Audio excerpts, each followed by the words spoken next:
I wanted to open things, of course, looking at virtual bands, specifically the history of virtual bands as a concept.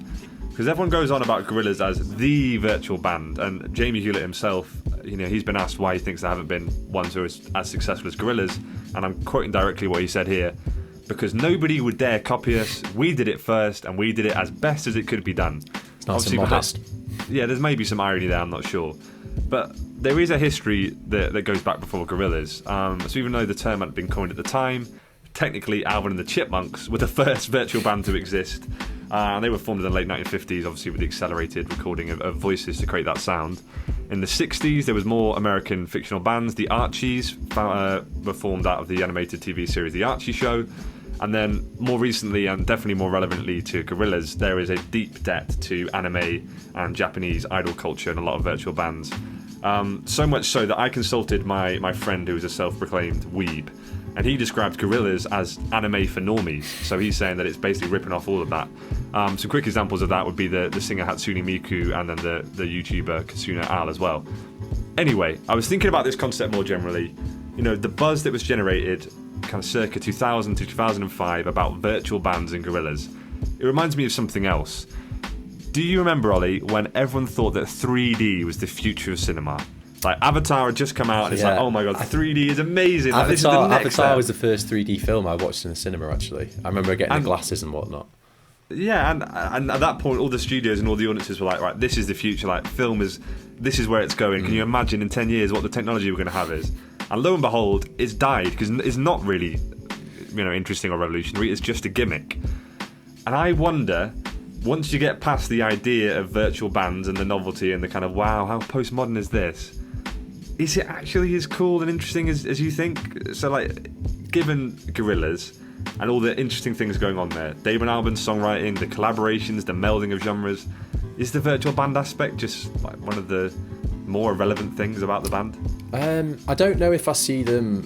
I don't know if I see the two sections as completely kind of autonomous and separated. I think, obviously, if all you're interested in is the music, then you're perfectly capable of limiting your interaction with Gorillaz to that. And I'm not going to speak for you, but over the last 10 years, that is largely what I've done. I've just listened to the albums. But what I would say now is that I feel as though having a grasp of the characters, who they are, their storylines, the concept behind each album has probably increased my enjoyment of the music, and it's definitely increased my enjoyment of the music videos. And maybe to explore this a little bit, it might be best if I briefly explain who the four virtual members of Gorillaz are. So the first is Murdoch Nichols, who was the guy that I was speaking about in the introduction. And despite being the bassist, he's the kind of de facto leader of the band, responsible for bringing people together. Harbours a grudge that he's not the front man, generally really nasty piece of work. He's a Satanist, spent time in prison, and during those stretches, the band have to kind of draft in another bass player, who's, funnily enough, a villain from... Do you remember the Powerpuff Girls, the cartoon? Yeah, I never watched it, but I remember it. So there's a guy called Ace Coppola from there, and for some reason, I don't know whether Jamie Hewlett's friends with the person who made the Powerpuff Girls, but yeah, Ace Coppola, this villain from the Powerpuff Girls, ends up coming and playing bass in Gorillaz for a little bit. Then there's the frontman 2D, who's a bit of a simpleton, but sings, plays keyboard. He's kind of seen as Damon's character, even though his speaking voice is narrated by somebody else.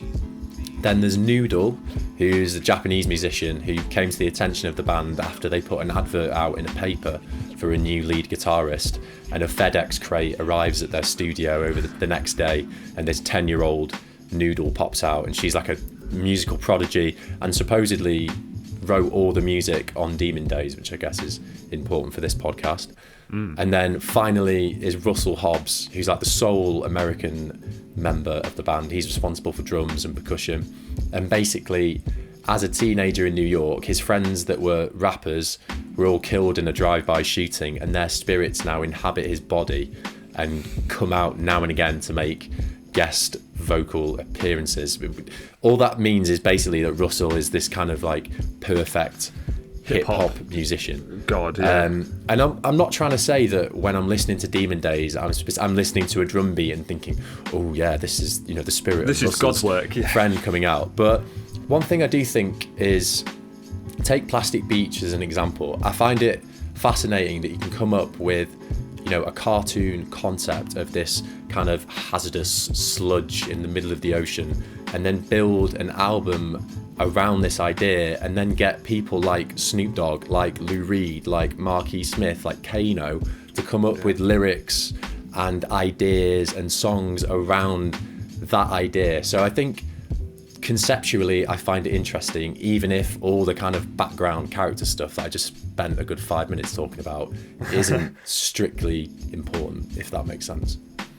Yeah, no, I do get you, and also since I wrote this question a couple of days ago, I've cooled dramatically on the take. Like I was going back and I watched every music video they've ever released over the past couple of days, and I was looking at all the YouTube comments, and like it seems that most fans of Gorillaz really engage with the characters and the stories. Like there's people commenting on the new Aries video with the Peter Hook track off Song Machine, being like, oh, you know, this is expressing Murdoch's jealousy for 2D and all, and it's like I'm not sure I realised quite the extent to which Gorillaz fans, or at least the fanatical element of their fandom, are like really committed to the idea. And I was like, you know what, this is actually quite oddly heartwarming. Mate, I'd extend that to even the musicians, man. I watched an interview with Del the Funky Hope and Sapien.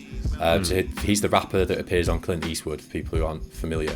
And he was basically saying that when he became involved with Gorillaz, obviously on the first album, he didn't really care that much about Damon or Blur. He was like, the reason I got involved with it was because of Jamie Hewlett, and I knew about him because I'm into comics.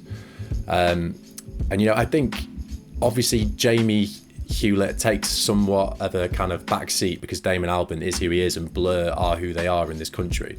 But I definitely don't think the animation side should be underestimated when we're talking about the cultural impacts of this band, because like Damon Albarn has had, you know, solo projects with really famous musicians that aren't anywhere near as popular or as kind of culturally, you know, relevant as Gorillaz.